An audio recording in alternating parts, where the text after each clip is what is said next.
Ne jouons pas avec la vie de notre peuple. Mes chers diocésains et diocésains, chers frères et sœurs dans le Seigneur, face au grave danger que représente pour notre pays le coronavirus, le président de la République avait pris des mesures préventives. En application de ces mesures, le gouverneur de la ville-province de Kinshasa avait décidé un confinement par intermittence qui devrait entrer en vigueur aujourd'hui.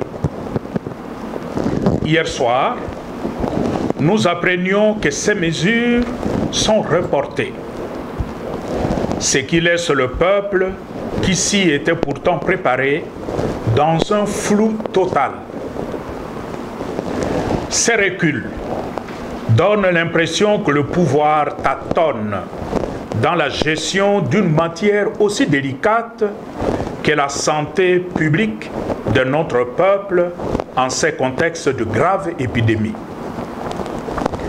Cette situation est tout simplement insupportable. Ne jouons pas avec la vie de notre peuple, car toute vie est sacrée. Que faire? Certes, nous comprenons la décision du gouverneur de reporter les confinements par intermittence qui, de toute façon, auraient eu des conséquences beaucoup plus graves. Entre autres, l'accélération de la contamination, l'aggravation de la précarité sociale et le risque du pillage. À notre avis, seul le confinement intégral serait plus indiqué à ralentir l'expansion de cette terrible épidémie. Cependant, pour que ce confinement intégral soit vraiment efficace, il doit impérativement être accompagné par des mesures d'urgence humanitaire, c'est-à-dire mettre à la disposition des plus démunis les denrées alimentaires de première nécessité, décréter la gratuité de l'eau et de l'électricité et combattre la spéculation de prix sur le marché.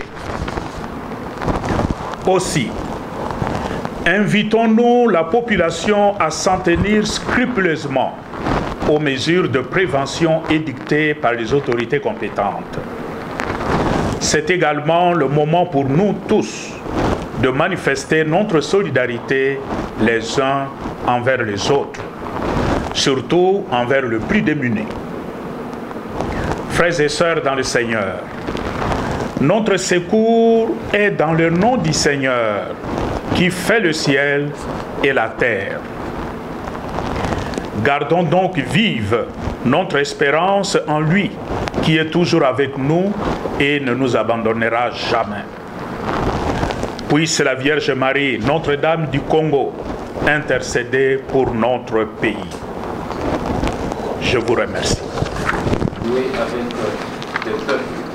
Et quels sont vos craintes, vous, en tant qu'archevêque, notre cardinal, une personnalité avec une vie assez nationale, quelles sont vos craintes et si vous pouvez aussi avoir des prévisions? Nous sommes dans une situation extrêmement préoccupante. Il suffit de regarder les nouvelles sous d'autres cieux et se rendre compte que l'épidémie qui a fait son apparition chez nous il y a un peu plus de 2 semaines fait des ravages dans des pays où la médecine est bien organisée. La situation chez nous, comme vous le savez, sur le plan sanitaire, notre système sanitaire n'est pas au niveau de ce qu'on a en Occident. Mais malgré ça, on compte des centaines de morts par jour dans des pays comme l'Italie, l'Espagne, suivi de la France et aujourd'hui les États-Unis. Imaginez que cela arrive chez nous à Kinshasa, où le système sanitaire est dans cet état que nous connaissons. Donc, face à une situation pareille, nous devons prendre des précautions en amont. Nous ne devons pas attendre jusqu'au moment où la maladie se répand un peu partout qu'on commence à se réveiller. Nous ne saurons pas contrôler la maladie. Quand le gouverneur a annoncé le confinement par intermittence, naturellement, un confinement par intermittence ne peut pas fonctionner. 4 jours de confinement, 2 jours de non-confinement signifie pas de confinement du tout. Donc le risque de contamination était trop grand. On a reculé, mais ce qui nous inquiète, c'est quoi? C'est le vide. Le peuple aujourd'hui, il fait quoi? Il s'en tient à quoi? Au-delà de ce que le président avait déjà annoncé, aujourd'hui, le peuple ne sait pas à quoi s'accrocher. On fait quoi? On continue à se comporter comme avant, avec le risque de se contaminer mutuellement. On fait quoi? Sous l'angle pastoral, les fidèles catholiques s'attendent à fêter Pâques. Quelles sont les dispositions prises pour ce contexte de les mesures rendues publiques par le chef de l'État lui-même, mais nous aussi, en tant qu'Église, nous recevons des orientations du Saint-Siège de Rome. Par rapport aux célébrations, nous avons déjà rendu public un document à ce sujet. Pas de célébration publique dans nos paroisses. Pour la Semaine Sainte qui commence avec le dimanche de Rameaux, nous avons donné des indications. Il n'y aura pas de célébration comme nous avons l'habitude de le faire. Mais cela ne veut pas dire qu'il n'y aura pas la prière de la Semaine Sainte. Il y aura la prière, il y aura toutes les célébrations, mais le curé le fera avec un nombre réduit, en respectant les normes en vigueur dans notre pays, c'est-à-dire pas plus de 20 personnes, mais les célébrations se feront. Pour le gros du peuple de Dieu qui ne peut pas aller à l'église, la célébration se fera en direct par la voie des ondes, c'est-à-dire la radio et la télévision. Comment l'Église fait concrètement pour lutter contre le L'éducatrice. Elle est mère et éducatrice. Mater et magistrat. Le rôle de l'Église, c'est comme une maman à côté de ses enfants qui sont confrontés à un risque. C'est d'abord comment protéger ses enfants. Et la meilleure protection maintenant, et c'est le travail que fait l'Église, c'est la sensibilisation du peuple à ne pas prendre de risques inconsidérés. Suivre scrupuleusement les mesures édictées par les autorités compétentes. L'Église continue à insister là-dessus et au niveau de nos structures, nous avons déjà donné l'exemple. Vous êtes venu ici à l'archevêché, vous voyez vous-même, il n'y a personne. Donc, tous nos ouvriers, nos travailleurs sont restés à la maison pour ne pas prendre le risque de prendre tous les jours les transports en commun, parce que ça peut être dangereux. Et d'autres mesures que nous conseillons à nos fidèles, notamment l'hygiène, pour ne pas se contaminer et ne pas contaminer les autres. Donc l'Église fait son travail de mère et d'éducatrice. Oui. En termes financiers, il y a aussi des manques à gagner, et ce sont l'Église. Il y a certains pasteurs qui ont même préconisé les paiements de la dîme, même les offrandes par mobile money. Est-ce qu'au niveau de l'Église catholique, vous avez aussi pensé à tout ça pour éviter des manques à gagner? Est-ce que allez-vous appeler vos fidèles à envoyer leur dîme par ces... Parce que ça nous paraît plutôt mesquin et une situation de détresse du peuple, vous commenciez à parler de choses que je dirais même pas très dignes, des dispositions pour qu'on vous envoie de l'argent.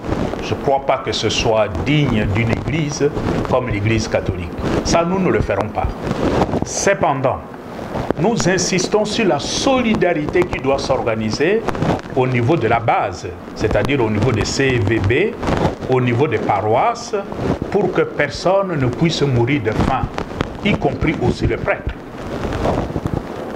Je ne plaide pas pour un confinement total, mais je plaide pour un confinement intégral accompagné. Ce mot-là est capital.